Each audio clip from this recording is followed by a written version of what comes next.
Le livre d'Ivan Jablonka sur Jean-Jacques Goldman a suscité une vive polémique dans les médias. Dans une interview accordée à Paris Match, Pascal Obispo a dézingué la biographie autour du chanteur préféré des Français. Un livre qui fait polémique. Jean-Jacques Goldman, qui ne s'est pas produit en concert depuis 2004, a été réélu personnalité préférée des Français par le sondage annuel de l'IFOP commandé par le JDD en début d'année 2023. L'interprète de Quand la musique est bonne se voit ainsi couronné pour la 12e fois en plus de 20 ans. Seul le commandant Cousteau, 20 fois, et l'abbé Pierre, 16 fois, ont fait mieux. Malgré son absence médiatique, Jean-Jacques Goldman continue à attiser la curiosité, notamment sur sa nouvelle vie, loin de la scène.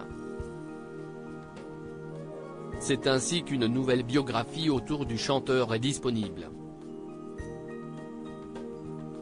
Goldman, si est son nom, est écrit par Ivan Jablonka. Je n'aille pas chercher à le rencontrer, car j'ai estimé qu'il fallait respecter sa disparition, mais, ce n'est pas un problème car le métier d'historien consiste à aller sur les traces des gens. L'histoire est une enquête dans l'absence, a-t-il expliqué dans les colonnes de Libération. Obispo à la rescousse de Goldman. Même s'il n'est pas interdit d'écrire sur des personnalités, la publication d'une biographie peut toujours inquiéter la personne concernée.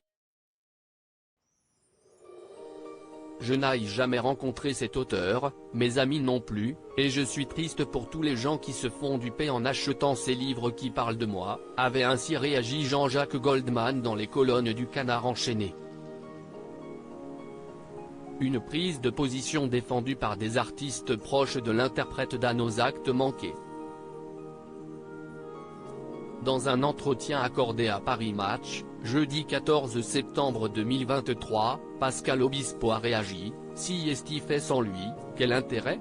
En pleine promotion pour la sortie de son nouvel album, Le beau qui pleut, l'artiste de 58 ans s'est insurgé contre la biographie signée Ivan Jablonka.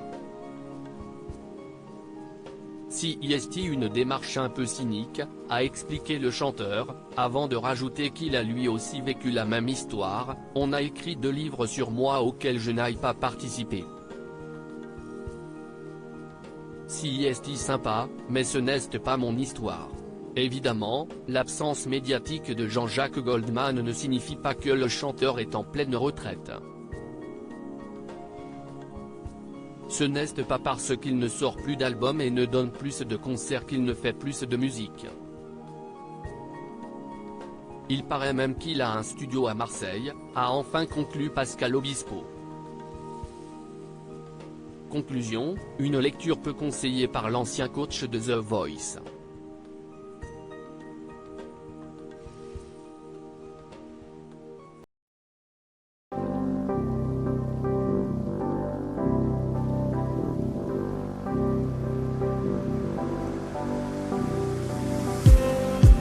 Just need